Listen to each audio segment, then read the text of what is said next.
Hey guys, tonight we're stepping into the middle of winter. The kind that gnaws on your fingertips through your gloves, that muffles the world under heaps of white and makes even silence sound cold. Imagine it a half-frozen village, shuttered windows, smoke rising reluctantly from chimneys. You're just locking up for the night, already tasting the stale crust of bread you've saved for dinner when you hear it. Not a knock, not even a word, just a thud. You open your door and there she is, collapsed, pale as the snow lips cracked, and blue limbs trembling as if she's still falling even though she's stopped. She doesn't speak, doesn't beg, just lies there curled into herself, barely breathing. You probably won't survive this story. So before you get comfortable, take a moment to like the video and subscribe, but only if you genuinely enjoy what I do. Here, and tell me where you're listening from and what time it is in your part of the world. Now dim the lights, maybe turn on a fan for that soft background hum, and let's ease into tonight's journey together. You hesitate for exactly 3 seconds. The first one is pure instinct, your brain calculating survival, the math of scarcity. The second is guilt because, come on, she's obviously dying. The third is you realizing you've already made the decision. You crouch your knees, protesting like old wood, and you press your fingers to her wrist. A faint thrum, a pulse, so you do the stupid good-hearted thing and drag her inside. She's light, unsettlingly light, the weight of a scarecrow. And her clothes, if you can call them that, are little more than strips of linen and threadbare wool. Someone wrapped her up and then gave up halfway through. Her skin's like marble, but not the expensive kind, the forgotten crumbling kind. You lay her by the hearth and throw every log you've hoarded onto the fire. The flames snap up like they've missed you and you grab the hunk of bread from your shelf. It's hard. It's nothing. You've been saving it. But what else are you going to do? Eat it while someone dies 2 feet away. She doesn't move at first. Then barely her lips part and you press a torn piece into her mouth. She chews like she's forgotten how teeth work, but she swallows. Good, you whisper, like you're soothing a startled cat. Good girl. Yes, you're aware you just called a stranger that. Blame the adrenaline. The warmth spreads. Not fast, but enough. Her color doesn't exactly return, but she stops shivering. Her fingers twitch. Her breath steadies. You wrap her in the extra blanket, the one your cousin left behind. Last spring, when she swore she'd come back, she didn't. The girl curls inward like a child. You sit back, stomach grumbling at the smell of the bread you just gave away. Your last supper turned into someone else's miracle. Outside the wind howls like it's angry you interfered. You stay up half the night, half watching her, half listening for anything outside. It's too quiet. You know this kind of quiet. It's the kind people have in stories right before everything gets very loud. At some point, your head lulls and you sleep. You wake up to eyes watching you, hers. She doesn't speak, just stares. Brown eyes deep like tree bark and wide with the kind of distrust that only comes from real betrayal. The kind that rewrites your whole sense of reality. You smile a little stupidly, you're alive. Nothing. Want more bread you offer instinctively, then remember, no, you don't have more. She finally blinks, slow. Then her eyes flick around the room, landing on the fire, the door, the makeshift kettle, your boots by the mat. Inventorying, like she's trying to decide if she's safe or just paused before the next disaster. You try again. Do you have a name? Her lips twitch, not quite a smile, not quite speech. You sigh, right. Well, I'm not going to throw you out, so just stay warm. She doesn't say thank you, doesn't have to. Her breathing has evened out. Her fingers have stopped clawing the edge of the blanket. That's thanks enough. The morning brings bad news. Snow's falling again. Heavy, thick, mood-ruining flakes, the kind that buries wagons and smothers hope. And you, genius that you are, have no food left. But you have company. You break twigs for kindling and joke about how this is why people in old stories always starve together. You know, for dramatic effect. She doesn't laugh, but she doesn't leave either, which frankly is weirder. The historian in you, the one who read too much Pliny the Elder for fun, remembers how Roman soldiers used to carry hardtack, a kind of bread that could last decades. Historians still argue whether some soldiers actually carved love notes into the stuff. You wish you had even a bite of that now. Instead, you both sip boiled snow water, which tastes like regret, and you start wondering who this girl really is. You're not in a big village. Everyone knows everyone, or at least knows someone who knows them. And this girl, she's not one of you. Plus her boots. Well, the half-boot, half-rag situation on her feet. It's not local. They're stitched with thread, dyed a purplish hue, one not usually seen outside the borderlands. You once read in a dusty old scroll that certain border clans still dyed thread using fermented slug mucus. You sincerely hope that's not what's on her feet, but the color matches. You spend the rest of the day mostly in silence. Once you catch her studying your shelves like she's reading a library that only exists in her head. Later she hums, just a single note, low, like the start of a tune she forgot. And you think I might not be the main character here. That night the fire cracks like it's angry about your poverty. You add one last log, tuck your coat under her head, and try not to dream about bread, or about the stranger sleeping under your roof, who still hasn't said a word. The next morning she's gone, not gone. She hasn't run off into the woods to get eaten by wolves or freeze into folklore. No, she's just moved.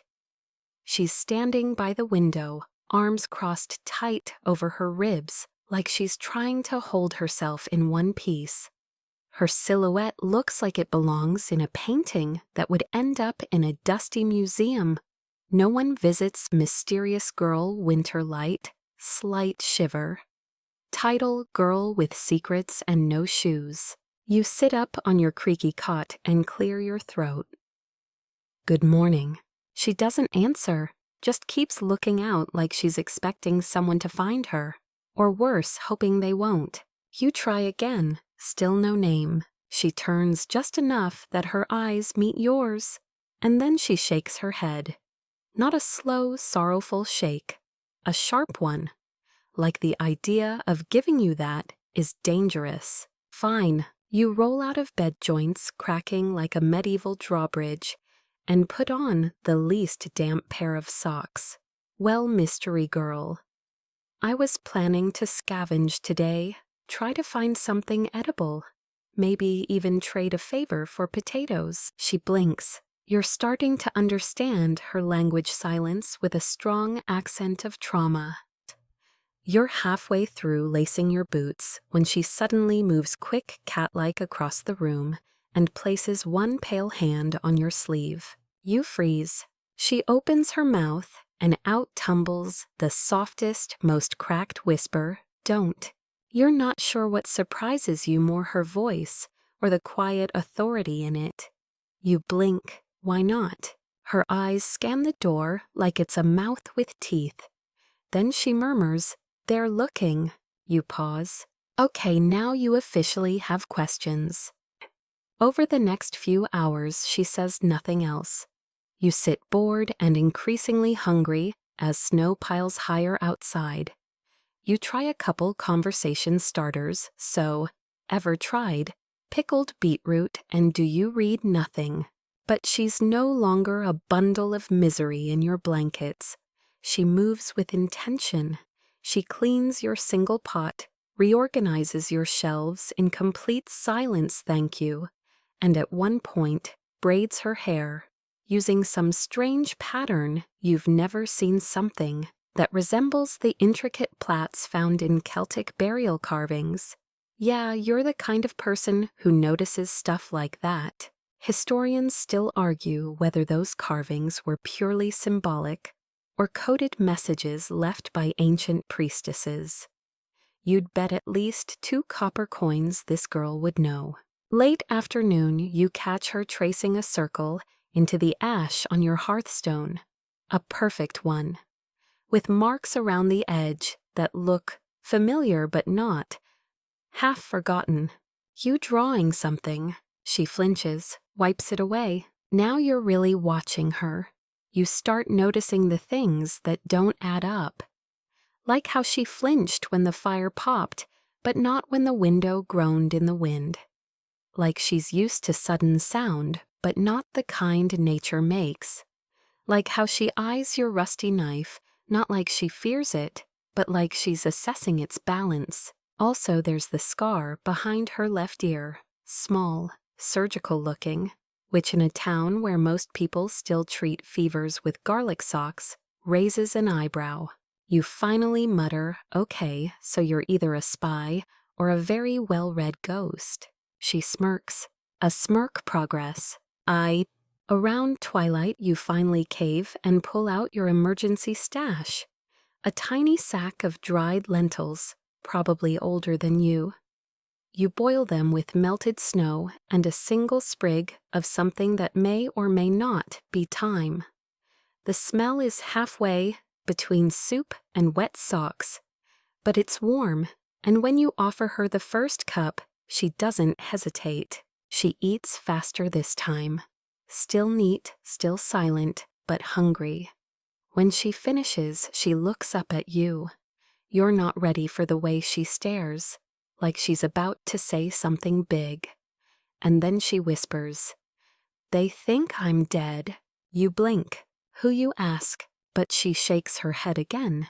No names, not yet. You lean back. Okay, so you're hiding from someone or a group who believes you're dead. And if they find out you're not, that's bad. She nods. And you're trusting me with that. She shrugs. You gave me bread. A fair point. Still, a tiny voice in your head suggests you may have just become a minor footnote in some much larger, darker epic. Possibly one that ends with your cabin on fire. Oh, yeah. To distract yourself, you tell her a story. One about a local woman who once scared off a tax collector by pretending to be possessed by a forest spirit. You use your best dramatic voice. Add some arm flailing. She doesn't laugh, but her eyes crinkle just slightly at the corners. Progress. You drift into historical trivia, mostly because it calms you. You tell her how in 1538, a group of villagers in Central Europe used sourdough starter to ward off witches. Not eat it, wear it, in pouches, for luck. She raises one brow, skeptically. You'd be surprised, you mutter. People used to carry dried toad skins for courage. Imagine slapping one of those on before a first date. And there it is, a real audible chuckle.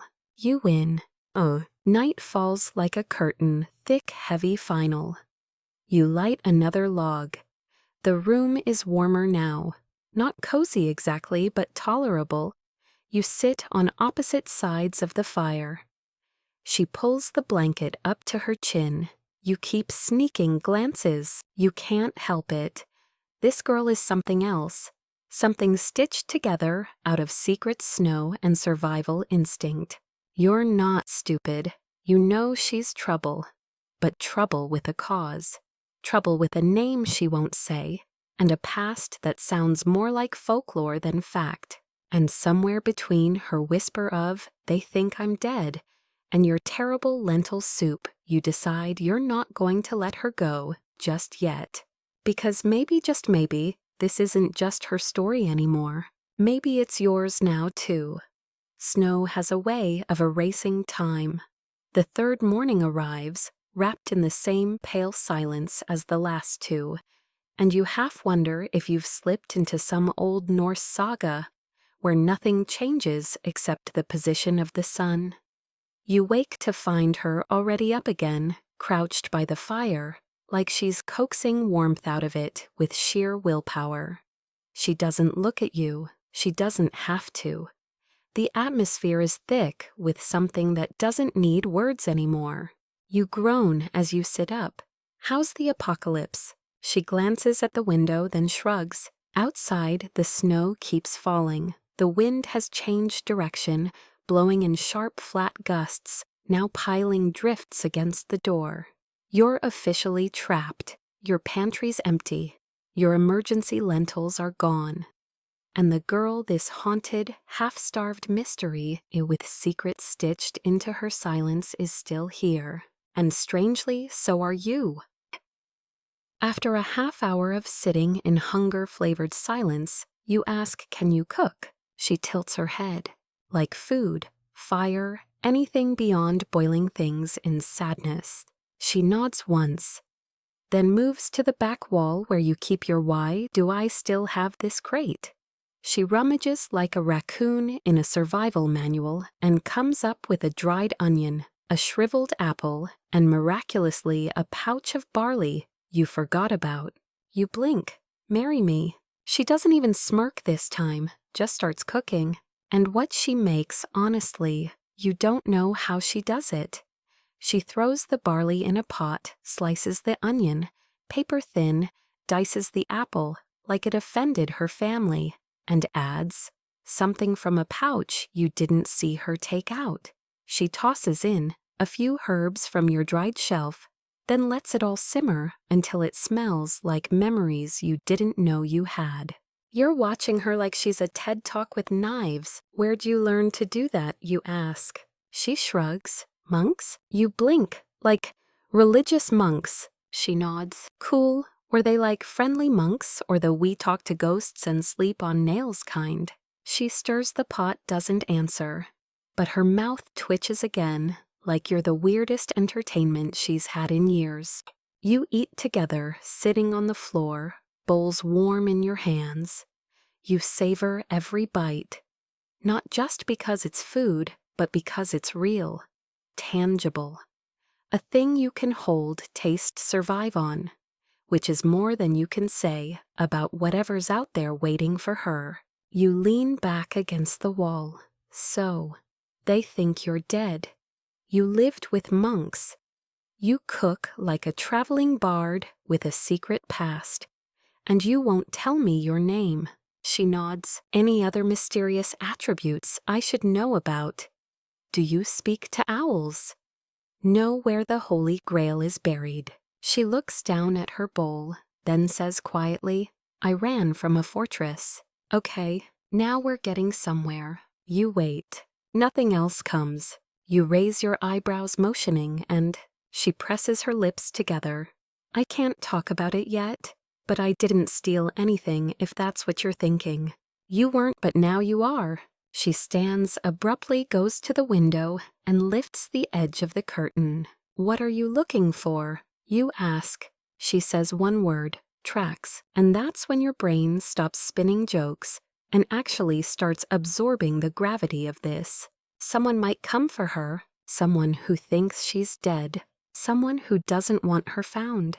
You swallow hard and make a mental note to sharpen your rust blade of a knife, for all the good it'll do. By noon, you've settled into a strange rhythm. You read aloud from a battered old book of local myths, mostly to pass the time, but partly to see if any of them ring bells for her. She listens with half-closed eyes. When you reach the story of the Gilded Thorn, a legend about a girl born with gold thread hair, who could walk through fire and leave no ash, she stiffens. You pause. Heard that one before? No. You raise a brow. You said that like someone who's heard it before. She looks away. Historians still argue whether the Gilded Thorn was based on a real figure or just symbolic propaganda invented during the kingdom's famine years to give people hope. Personally, you always thought she was a composite part warrior, part scapegoat, part bedtime warning for unruly daughters. Now you're not so sure, and later, while cleaning out your storage alcove, you find an old map folded behind the woodpile. You hold it up, know how to read this. She glances at it and her expression tightens. That's not a real map, she mutters. What do you mean? She crosses the room, traces her finger along the inked edge. These rivers, they're wrong. And this town, she points to a dot labeled Mercer's Gate, doesn't exist anymore. It burned. You frown. How do you know that? She doesn't answer. Instead, she folds the map precisely and hands it back, like you're not ready to hold that knowledge yet. That evening, the temperature drops like an insult. You gather every blanket and hang them from the ceiling, turning the room into a makeshift tent. The two of you huddle close to the hearth, not talking, just breathing the same warm air, listening to the wind bang its fists against your walls. At some point, you break the silence. You're not from anywhere nearby, are you? No, far east north. She pauses. Further. How far is further? She tilts her head. Have you ever heard of Ismara? You blink. You have, actually. Barely. A city that vanished almost a century ago. Some say it collapsed into the sea. Others say it was swallowed by war. Most scholars think it never existed at all, just an allegory for hubris. You say the only thing that makes sense. That's not a real place. She looks directly at you and whispers it was. Your spine tingles. You believe her. You don't know why, but you do. Heiki. That night before sleep, you ask one last thing. If someone comes, do you want me to hide you or fight for you? She studies you for a long, long time. Then very softly she says, I want you to listen. To what? She presses her ear to the floorboards. To what they leave behind when they walk away. You have no idea what that means, but you suspect you will. Soon, the sound wakes you first. It's not loud, not threatening, just wrong. A rhythm where there should be silence, soft, repetitive. A deliberate knock, knock, knock, like someone tapping their fingers on a coffin lid, too polite to just bust in. You jolt upright heart, already sprinting, and she's beside you in a second. No words. Her breath fogs the air quick and sharp. She's listening like prey in a meadow. There it is again. Knock, knock, knock. 3 beats, a pause, then 2 more. You look at her. Is that them? She nods once. You grab the knife. It's still useless, still rusty, still your only weapon. They're early, she whispers, and that one word early tells you everything. This isn't just someone passing by. This isn't a fluke. They're tracking her, purposefully, intentionally. They shouldn't be here yet, but they are. You step toward the door. She doesn't stop you, but her hand brushes your arm as you pass. They don't knock unless they already know, she says softly. Great. You peek through a gap in the wood. Nothing. White haze, snow dust. A figure, maybe. Tall, wrapped in something too dark for a local traveler. Standing still as if time is optional. You whisper, what do they want? To confirm. Confirm what? She stares you dead in the eyes. That I'm still gone. And you get it. They're here to look. To make sure the girl who fled the fortress hasn't miraculously survived. And if they do see her, you suspect the polite knock becomes something else entirely. You step back from the door. Go to the crawlspace, you murmur, under the floor. She shakes her head. It won't matter. They can sense. You glance around. Okay, what about the roof? You can climb the beams, if you hold your breath. She grips your hand. You don't understand. They don't search. They feel. Okay, nope. That's not what you signed up for. You were expecting guards, maybe bounty hunters, not sentient human radars. You swallow, what are they? Her eyes flick to the fire. They used to be priests. And suddenly you remember the things she muttered about monks. You think about the symbols she traced in the ash, the herbs you couldn't name, the way she moves like she used to follow bells and candles, and now flinches at both.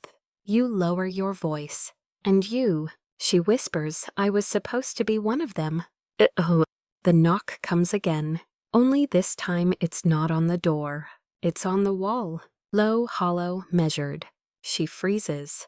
You grab her arm, pull her behind you. What do I do? She doesn't speak for several seconds. Then very carefully, she lifts your hand and places something in your palm. A small round stone. It's warm. That goes in the fire, she murmurs, quickly. You toss it in without question. The second it hits the embers, the smoke twists not up, but sideways, coiling toward the windows, like it's looking for something. The scent in the room changes. Less smoke, more. Old library lavender lightning. You stare at the stone as it glows faintly. What is that? Proof of what? That this place belongs to something older than them. Oh, right, of course. Because when strangers knock, the best way to stay safe is to make the house smell like medieval incense and throw magic rocks into the hearth. Sure, why not? The knock stops. You wait. Seconds pass, then a full minute. You rush to the window and peek out. The figure is gone. No footprints, no sound. Just that odd silence snow always leaves behind when it swallows something whole. You turn back to her. Did it work? She exhales, for now. You both sink to the floor, back to the wall, heartbeats in your ears like war drums. Your hand is still tingling from the stone. You say you want to tell me who they are now. She nods, slowly, finally. They're called the Quiet Order, she says. Not officially. That's just what we whispered. You lean forward. They were healers, scribes, scholars, centuries ago. But during the famines, when the plagues came, they changed. People begged for cures, and the order stopped asking questions. They used methods, forbidden ones, like magic. She smiles grimly. That word's banned in 3 of the old provinces. Call it intention with consequences. Cool. Very cool. You're sitting cross-legged next to someone hunted by ancient plague doctors turned witch hunters with sensory powers. You've upgraded from weird soup lady to escapee from a mystical death cult. You whisper why you. She traces her finger along a floorboard groove. Because I could feel before they taught me. Because I asked things you're not supposed to. And because I survived the ceremony. What ceremony? She looks away. Okay, that's all you're getting for now. You pace the cabin, adrenaline fading. So what happens now? She stands. Now we wait. If they didn't feel me, they'll move on. If they did, you finish for her. They'll come back with more. She nods. You look out again. The snow is still falling. The sky's that deep gray. That means night is closer than you think. You mutter, there's a reason why villagers bury iron nails under their thresholds, isn't there? She glances over, yes. And the garlic thing only works on accountants. You snort even as your stomach churns. Jokes are your defense mechanism. Sarcasm is your armor. But tonight, even your best quips feel brittle. She walks over, presses something into your hand. A wax seal. Broken. You'll need to burn this if they return. You stare at it. What is it? My name. You look up sharply. But she's already turned away. That night you don't sleep. You sit beside the fire, turning the wax seal over and over in your fingers. You think about the Quiet Order. About monks who forgot how to heal and remembered how to hunt. About ceremonies you haven't been told and truths that live under floors and behind eyes. You think about her, this girl who was almost one of them who ran, who now sits curled in your corner like a shadow with a pulse. You still don't know what you've gotten into, but it's too late to back out now. You tuck the seal into your pocket, you stoke the fire, and you whisper into the night, "Come back if you want. But next time I'll be ready." The next morning hits like a punch in the teeth. You wake with your back to the wall throat raw from breathing dry cabin air all night, and a quiet panic buzzing just behind your eyes. She's already up crouched at the door, listening again. Always listening. You join her silently. No one speaks. There's no need. The quiet order isn't just a name they make. Silence feels like a threat. You strain to hear anything, but it's just wind, the brittle creak of ice. On the window panes, the occasional thunk of snow sliding off the roof. Too normal, untrustworthy. She whispers, "They're not nearby." How do you know? She doesn't answer, but her spine unwinds a bit. You watch her expression soften, not with relief, but with strategy. She's already planning the next move. "We can't stay here much longer," she says. You glance around your modest one-room apocalypse shelter. You don't say. Food's almost gone again. The water pail is half frozen. You've been burning furniture scraps for heat. But the part that really bothers you, it's not just survival anymore, it's what you're surviving for. And you have a creeping feeling that whatever she's dragging behind her will eventually catch up. Still, you nod. "All right." "When?" "Tomorrow if the weather breaks." "And where?" She hesitates, then points on the old map, the fake one, the one she said was wrong. Her finger lands on a faded marking, a crooked symbol that doesn't even have a name printed near it. "That's not a town, you say?" "No, not a fortress. No, not a trap, right?" She actually smiles. "It's a tether, you'll see." "Okay then, super comforting." "Etir." You spend the day preparing, packing things, discarding heavier tools you once thought essential. You keep the knife dull as it is, and a handful of herbs she insists on carrying herself. You don't ask questions. You just watch her movements, efficient, practiced, like she's traveled by foot, with danger nipping at her heels before. "Should I bring a blanket, you ask?" She raises a brow. "Do you want to freeze?" Fair point. You take one, wrap it around your makeshift pack, and feel like some knockoff version of a medieval NPC with no stats. And at one point, while melting snow for water, you catch her tracing a mark on the table with her fingertip. Not carving, just repeating, again and again. It's not any alphabet you know, but it looks oddly familiar. "What's that?" "A boundary glyph," she says. "Older than the order." "Does it do anything?" "It does enough." You nod slowly, pretending you understand the difference between magical efficacy and magical vibes. You do not. So you ask after a pause, "What happens if they catch us?" She looks up, no hesitation.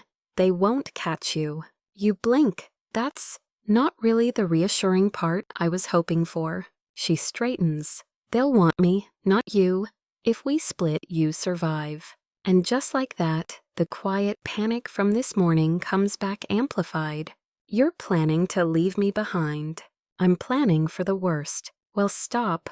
I didn't give you my last piece of bread, just to watch you vanish into the snow like a morally ambiguous ghost." She looks at you for a long moment, then says softer, "I know." You sleep in shifts that night. Her first, then you. You lie awake watching the ceiling, half expecting to hear another knock, or a voice, or chanting, or something way worse like the silence again, too perfect, too poised. Instead, just snow, gentle, innocent, a liar in white. Somewhere in the darkness, your mind drifts to a random piece of trivia. Did you know medieval Europeans believed that snow falling in spring was a sign of divine disapproval. Historians still argue whether it was a superstition born from failed crops or just the church being dramatic again. Either way, it feels relevant now. You close your eyes and picture a map that doesn't exist. And when you wake, it's time. The next morning is clearer sun slicing through the clouds like a broken promise. You leave the cabin just after dawn, bundled like a burrito of fear and determination. Packs strapped tight, nerves tighter. She leads. You follow. No trail, no path. Just white stretching in every direction, the trees reduced to skeletal fingers. Reaching for answers no one's giving. Every step crunches like breaking glass. You sure this is the way, you ask after an hour? She nods. It's not about direction, it's about rhythm. Okay, rhythm. Because normal people use compasses, but sure. We're jazz walking through the wilderness now. By midday, your legs are jelly, and your teeth feel like they've relocated to your stomach. She stops by a half-frozen creek and kneels to collect water, whispering to it like it might judge her. You sit on a rock watching steam rise off your breath. You gonna tell me more about this tether place? She nods slowly. It's where the old names go, like retirement for secrets. She actually laughs, just once, but it's real. You ever hear of Queen Era? She asks. You frown. Sounds familiar. Frosty-type war blue died young. Close? She ruled before the order existed. Rumor says she vanished into the mountains one winter, took her court and disappeared. No one found the bodies. You arch an eyebrow, and you think that's where we're headed? Not exactly, but there's a point where her path crosses mine. Historians still argue whether Queen Era's disappearance was an act of self-preservation or rebellion. Some think she staged her death. Others think she merged her court with an older pagan tradition, one the order later buried under doctrines and fear. Either way, if that's what your girl is aiming for, it explains a lot. By late afternoon, the terrain changes. Less snow, more rocks, trees knotted like arthritic hands. She slows. We're close. You glance around. To what? She kneels, brushes snow off a smooth slab of stone, and there it is, a symbol. Not unlike the one she traced at your cabin. This one carved deep, almost glowing. You touch it. It hums, not in sound, in feeling, like something remembering. What is this? A hinge. You stare at her. A hinge to what? She looks up wind-lifting strands of her hair, like threads in a tapestry, to what they tried to erase. And then, for just a second, the clouds shift, and you swear you see a path appear ahead, just for a moment. An ancient trail, overgrown and impossible, yet unmistakably there. She stands. We walk together from here. You nod. You don't know where this is going, but you know one thing now. This girl didn't just run away from something. She's walking toward it, and you're not letting her do it alone. It begins like a memory you've never had. As you step onto the faint path revealed by the shifting clouds, the world doesn't change with a bang. It changes in layers. The snow here seems thinner, somehow less committed to its job. The trees grow at crooked angles, leaning in, like they're trying to overhear your thoughts. And the silence, oh, the silence again, is no longer empty. It feels held, like something breathing just out of view. You walk slower now. She does too. Not out of fatigue, out of respect. What is this place, you whisper? Her eyes don't leave the trail. Threshold.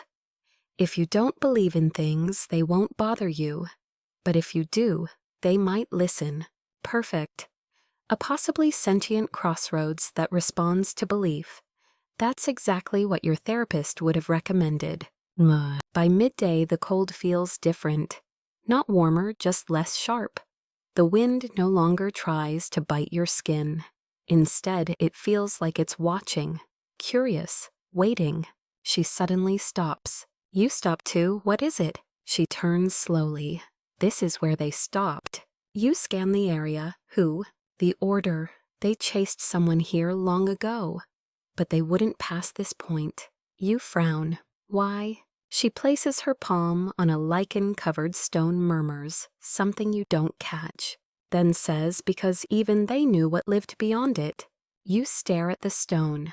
It's cracked through the center, but something about it still feels purposeful, like it's holding a boundary in place, a border not marked by war or land, but by consequence. This is your first real inkling that the place you're headed to isn't just hidden, it's protected, or maybe quarantined. And you keep walking and the terrain shifts again. No more snow underfoot, just moss. Thick, dark green, soft as breath.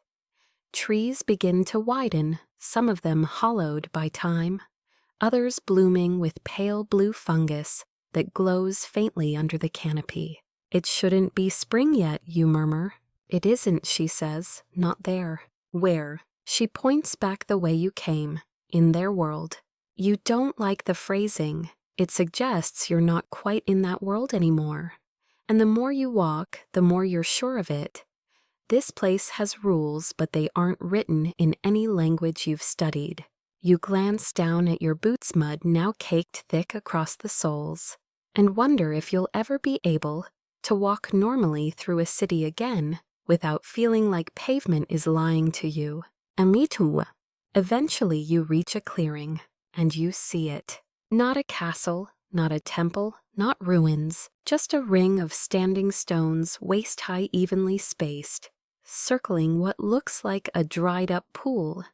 But something about it pulls at your spine like a magnet made of memories, like nostalgia for a place you've never been.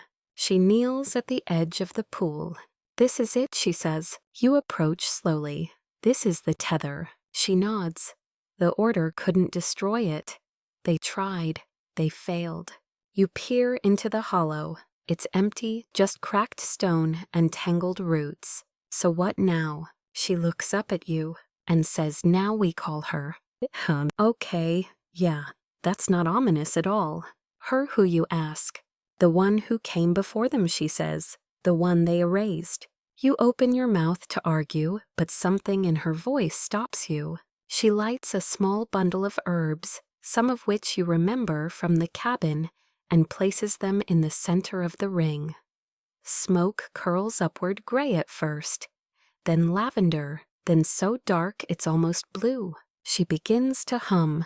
It's not a tune, it's a frequency. And as she hums, the smoke bends, spirals, reacts. Your skin prickles. You step back involuntarily, but you don't run. Instead, you watch as the air inside the circle grows thick, heavy. The edges of the stones shimmer like heat haze, and in the center where the smoke pools deepest, you think you see eyes, not human, not animal, just aware. You whisper, is that? She nods, still humming, and then the pool breathes, no sound, just a sudden intake of wind, as if the ground itself has inhaled your presence. The moss ripples, and all at once you feel a tug, not on your body, on your memory. You remember a lullaby your mother never sang. You remember a smell from a childhood you didn't live. You remember her not by name, but by feeling, by weight, by silence shaped like protection. And you realize this isn't a summoning, it's a reunion. The girl, your girl, drops to her knees. I broke the oath, she whispers, but I remember. The smoke thickens, and then it speaks, not in words, in understanding. It tells her she's not alone. It tells you you're not unwelcome. It tells both of you the order never truly won. You watch her eyes widen, not in fear, in relief. They kept a part of her, she says aloud, tears on her cheeks now. Inside me. You don't understand it. Not really. But you understand her. And if she's a vessel, if she's a legacy, if she's the ember that slipped through their grasp, then you're standing with the last firelight of something the world forgot. Ew! The moment ends not with a bang, but with a hush. The smoke clears, the wind returns, and the pool is still again. But not empty. She lifts something from its center, a medallion, stone, smooth, marked with the same glyph she's drawn before. She hands it to you. Why me, you ask? Because you gave bread, she says, and didn't ask for anything back. You hold the stone. It thrums, like a second heartbeat. Ypres. As you leave the circle, you feel the woods settle behind you. Not closing off, just waiting. Like a door left slightly ajar. You've just stepped into a larger story, one with no clear heroes, no neat villains, no guarantees. But you're not afraid anymore, because you know the quiet order isn't the only thing that remembers. And some memories fight back. You walk differently now. Not faster, not slower, just with purpose. Like your body has adjusted to the rhythm of something larger than your own thoughts. The medallion swings gently from the cord around your neck, knocking softly against your chest, with each step like a heartbeat too calm to be your own. She walks beside you, her expression unreadable, not distant, just occupied, like she's listening to something inside the silence. So you say, mostly to break the weight of the quiet what now? She doesn't look at you when she answers. Now we go where they can't. You wait for elaboration. It doesn't come. An hour later, she stops by a crooked tree whose branches twist into an almost human shape. You wouldn't have noticed it if she hadn't paused, just another warped silhouette in a forest that no longer follows the rules of your world. But she kneels there, pressing her palm against the gnarled bark like it's a door she once used. What is it? She doesn't answer right away. Then this was once a watcher. You tilt your head. A what? A tree that remembered. They used to grow near sacred places. When the order came, they burned most of them. But this one, it bent, hid. You stare at the bark. It's warm under your fingers barely, but enough to make you shiver. Historians still argue whether sacred trees in ancient cultures were symbolic or genuinely believed to possess awareness. Druids, for example, considered them part of a living network that stretched across both land and lore. The quiet order. True to their brand, stripped that all down to superstition and replaced it with doctrine. But this tree, it feels like it's listening. You whisper, can it still see? She nods, only in moments. You don't ask what kind of moments. Ew. You stop at dusk to make camp. Not because you need to, but because the path ahead has changed. It's not blocked exactly, just fogged. Like whatever lies ahead once you rested before you meet it. While she gathers dried moss and lights a small fire, you stare into the thickening trees and think about how far you've come. Just days ago, you were trying to remember how to keep your pantry from freezing. Now you're walking with the last remnant of a forgotten power, holding a stone that might get you murdered in 7 different languages. Life, man, you eat quietly roots. She digs from the soil, bitter but filling. She mixes them with a powder you recognize from her bundle of herbs. For dreams, she mutters. You don't ask what kind. And that night you dream of a white city, not snowy white, built from bone-colored stone, spiraled towers, and curved halls all humming with the same sound as the medallion. In the dream you walk its empty corridors, your footsteps echoing like questions no one wants to answer. You see shadows flickers of people who never quite turn toward you. And at the city's heart you find her, not the girl beside you, now the other one. the one who lived before the order. She looks like a storm trapped in a dress. She says nothing, just touches your chest right over the medallion, and you wake up. She's already awake, watching you. You saw her, she says. You nod. What did she say? Nothing, just looked. That's more than most get. You sit up, rub your eyes. Is that normal? Not for you, she says, but maybe not for me anymore either. Cryptic, lovely. Yes. The fog begins to lift around midday, revealing a series of stones arranged in a spiral, spiraling inward, not outward. You realize uneasily that the deeper you walk into this place, the more it remembers you. What is this, you ask? She touches the outermost stone. This is a test. Of what? Memory. Cool. Very helpful. You step inside. The air changes instantly. One moment you're surrounded by trees and mist. The next you're standing in a field under a bright sun, except it's not now. It's not even real. It's a memory. Yours. Specifically your 9th birthday, when you stood in your grandparents' yard watching balloons float away. Because someone forgot to tie them down. Only she's there too, the girl, watching. I didn't know you, then you say. She nods, but your memory does. You turn. The field is gone. You're in a hallway now, school lockers. That time you were shoved into one and pretended it didn't hurt because someone was watching. And again, she's there. Always at the edge, always part of it. And you stumble out of the spiral like someone surfacing after nearly drowning. She catches you. You feel weak breath, shallow knees full of static. What was that? The place remembers you, she says. And now it wants to help. Help what? To rewrite. You don't understand. But something tells you that was only the first step. That night, as you sit beside the fire again, she finally explains. The quiet order was built on control, she says. They silenced stories. They cut out names. They made the world forget. But memory isn't just thought.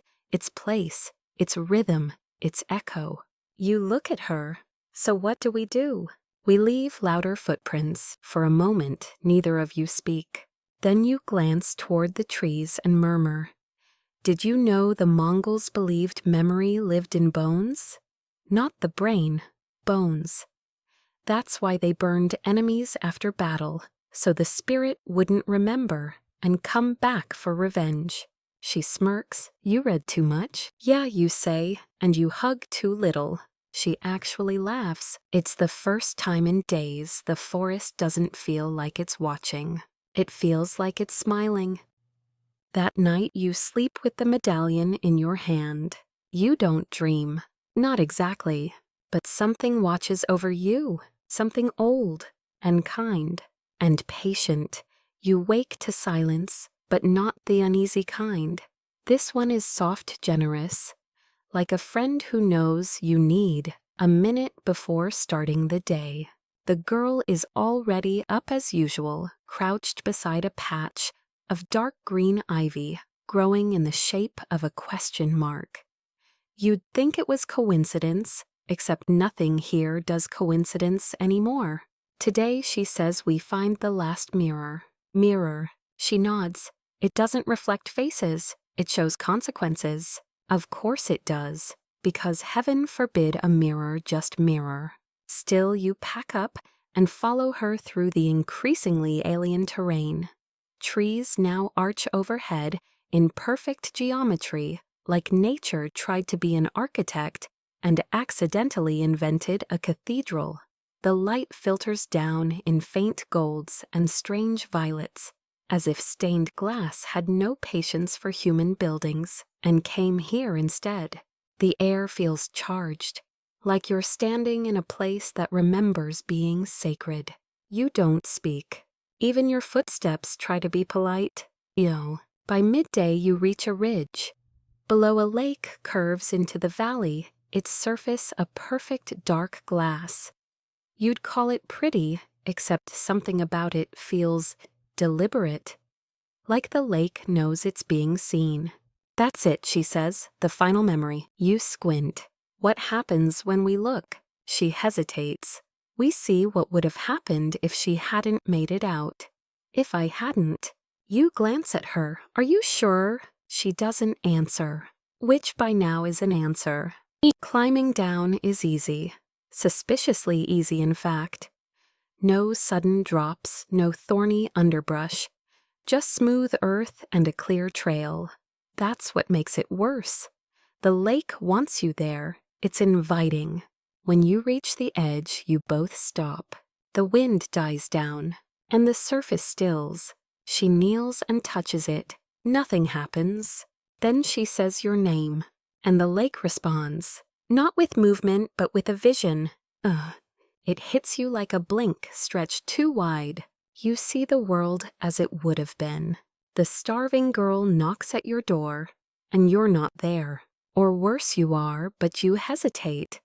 Maybe you tell yourself you'll help tomorrow. Maybe you think someone else will come, but no one does. You watch her collapse on your porch, curled in on herself like paper left out in the rain. Then something darker moves behind her. Not the order, something that feeds on endings. It takes her, twists her story into silence. Then it moves to the next one, and the next, and eventually the ripple reaches you. Your stomach turns. I was late, you whisper. She shakes her head. You weren't, not in this version. But I could have been. She finally looks at you. Everyone is at least once. The point isn't whether you're perfect, it's whether you're reachable. And that's it, isn't it? You weren't chosen because you were strong, or clever, or particularly heroic. You were chosen because you answered the knock, and that was enough. You sit there a long time watching the mirror show other almosts, a version where she never escapes. One where the order captures the medallion before it can pass down. One where the watchers burn and the memory forests fall silent forever. But those are could-haves.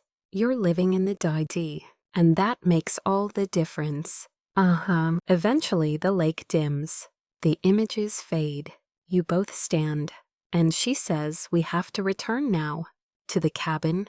She nods, but it won't be the same. Why? Because you aren't. The way back feels shorter, but only because you're no longer afraid.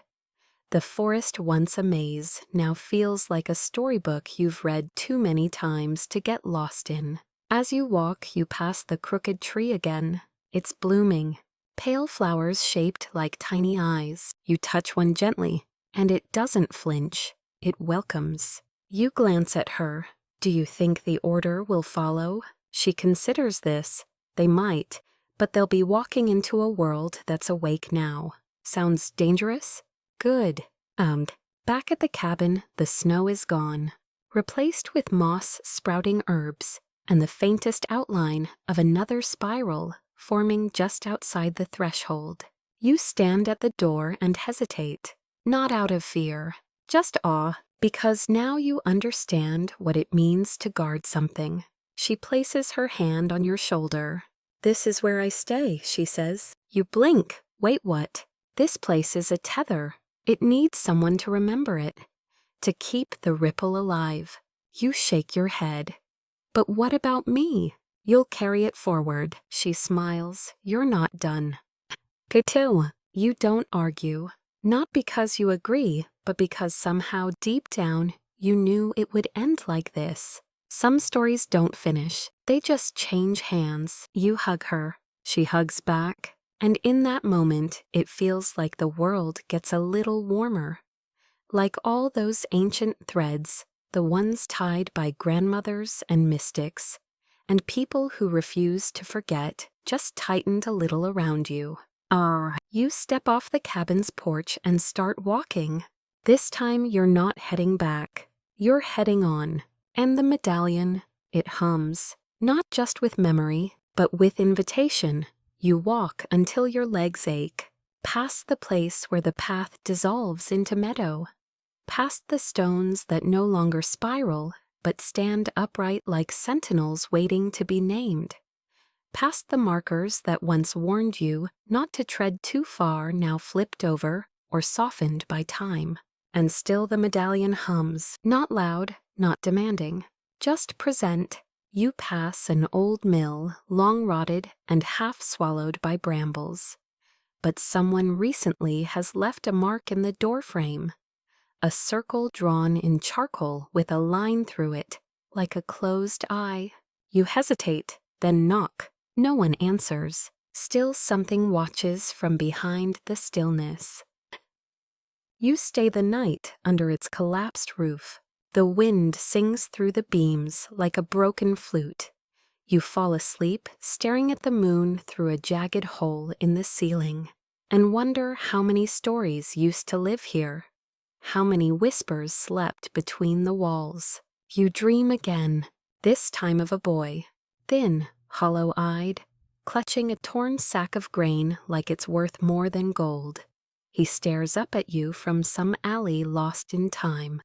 Then slowly, carefully, he offers you half. You wake up crying, not loudly, just wet-cheeked heart-sore, because you remember what it means to be given something when no one had anything. And by dawn you're moving again. The road ahead dips toward a cluster of houses, barely a village, more like a pause in the trees. People move slowly here, the kind of slow that isn't lazy but deliberate. Every gesture feels like it knows the weight of time. You pass a woman feeding a child from a shared bowl. She watches you. You nod. She nods back. Connection brief but real. Near the well you hear them, 3 voices murmuring. As you approach, you realize they're not talking, they're remembering. Aloud. One says she came through here years ago. A girl with frostbitten hands and fire in her voice. Another, and a man behind her, carrying nothing but a loaf of bread. They don't see you yet. Then the third turns and says your name. You freeze. She smiles. We've been waiting. You eat with them. Lentils, root stew, something pickled that burns your tongue but somehow feels earned. They listen as you speak, not demanding details, just letting your pauses tell their own truths. They know. Somehow they already know. The order won't stop, one says. No, you agree, but neither will we. There's a quiet chuckle. Sounds like a war. You shake your head. No, sounds like a memory that won't be erased. After the meal, they show you something.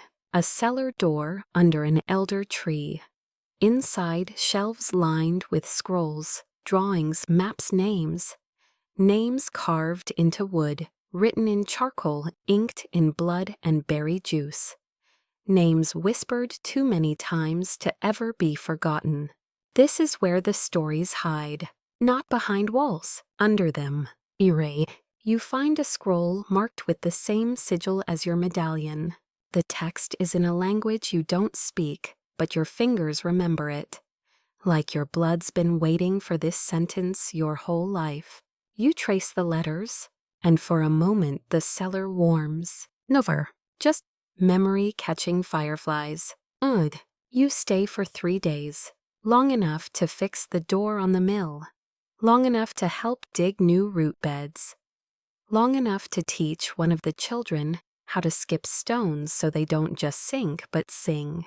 On the last day, the elder pulls you aside.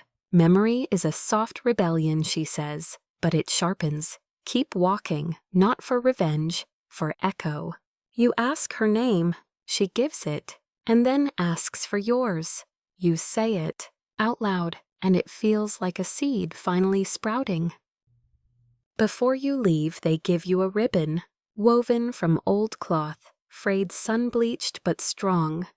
It carries no magic, no prophecy, just history, tied with quiet hands and hope. You wrap it around your wrist and continue. At the reliever, down the road you meet a traveler, haggard, hungry-eyed. She looks like she hasn't slept in weeks. You offer her bread, She stares. You sure? Yeah, you say. It's the last of it. She hesitates, then takes it. And something shifts. Not big. Just enough. Because now she knows she isn't invisible. And someone once did that for you. Night falls again. You sleep beside a creek, beneath a sky crowded with stars, like stories waiting to be told. The medallion lies warm against your chest, the ribbon secure at your wrist, and your dreams no longer show you what might have been. They show you what can be, and that's enough to keep walking. The trail grows wilder, less worn, less sure of itself, like you're following something that isn't quite finished being imagined.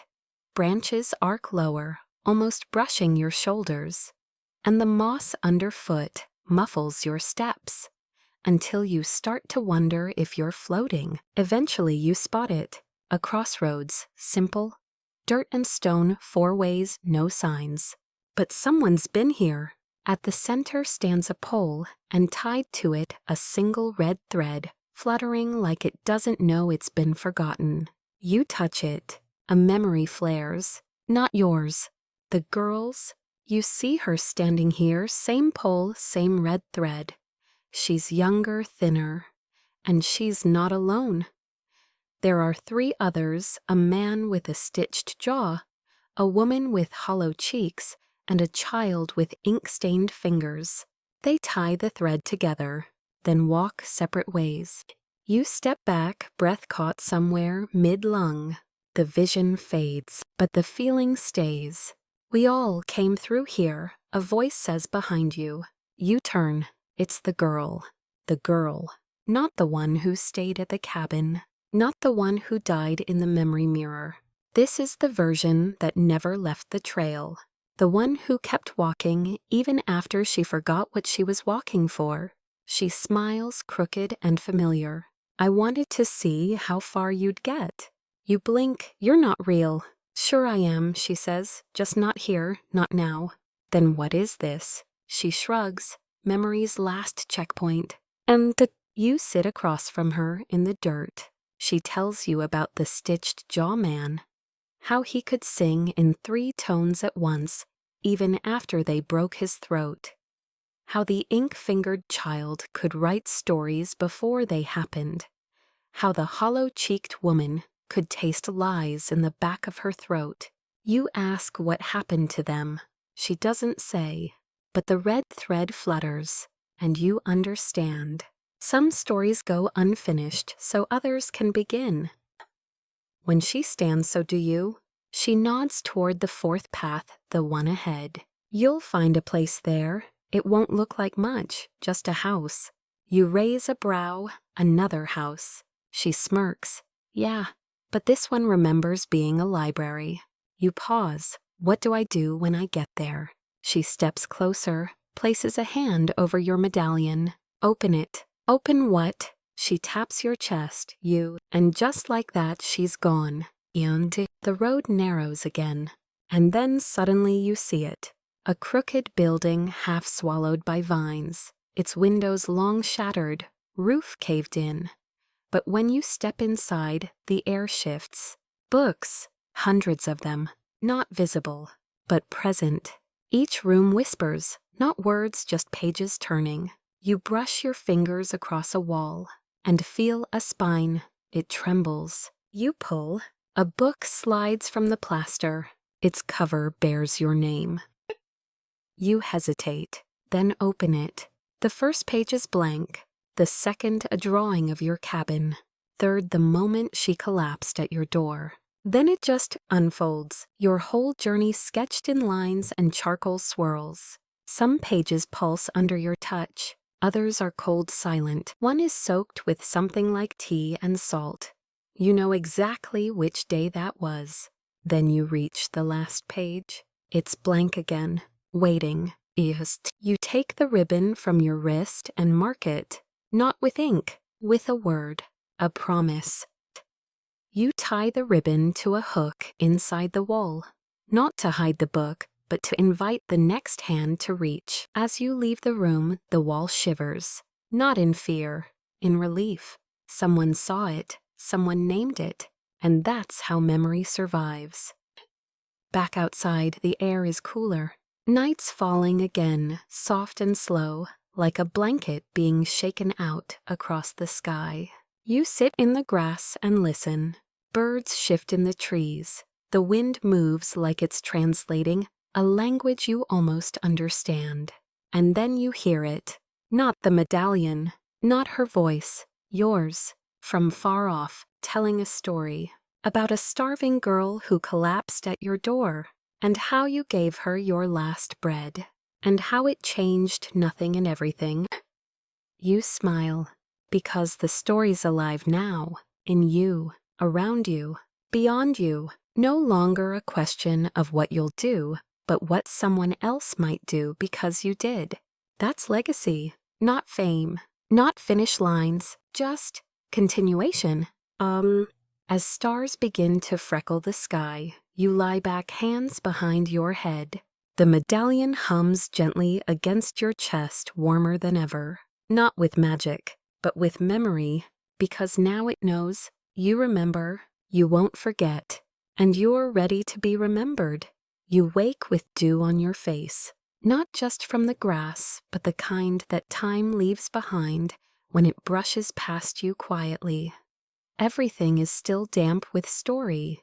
The medallion doesn't hum this morning, it rests, as if even it needs a moment to exhale. You rise, dust off your knees, and notice something new. A trail of tiny stones, evenly spaced, leading toward a hill you don't remember seeing yesterday. Of course, memory has rules, but none of them include consistency. You follow. At the top there's a tree. Not huge, not ancient, just right. A little crooked with branches like open arms. Someone has tied ribbons around it, some fresh, some sun-faded one, still stained with ash. You don't ask who left them, you already know. People like you, people who gave, people who got back up, people who didn't let their story end with silence. You take the ribbon from your book, yes, that ribbon, and tie it to a branch. Then you sit, legs dangling over the edge of the hill, and breathe. The world feels newly stitched. Imperfect, yes, but held together. By thread, by names, by will. Below a village wakes. Children run between gardens. Smoke curls from chimneys in deliberate little swirls. An old man plays a flute, so out of tune it sounds like laughter trying on a disguise. And among them someone is telling a story. Not yours exactly, not yet, but the shape is familiar. And then, even though he had nothing left, he broke the bread in half. You close your eyes, let it wash over you. The order, they're still out there, somewhere, but you know now they don't win by force. They win by forgetting, by distraction, by noise, and so you fight by remembering, by offering, by writing it down, and passing it on even if no one reads it the first 10 times, because the 11th might just be a girl with frostbitten hands and fire in her eyes, and she'll need it. Oh, the medallion pulses once, soft, steady, a heartbeat you can carry. You stand, brush grass from your clothes, and take your first step home, which you now realize is not a place. It's a trail. It's a story passed forward. And your part is just beginning. Wind down 300 words. So you slow your pace, now letting your breath deepen your shoulders, sink just a little heavier into the safety of this moment. No more rushing, no more maps. The path unfolds with you, not before you. The memory of her frail, hungry eyes, half closed with exhaustion, fades into a softer image now. She's not starving anymore. She's not afraid. She's just walking beside you, humming something half-remembered, and it carries like lullabies in the wind.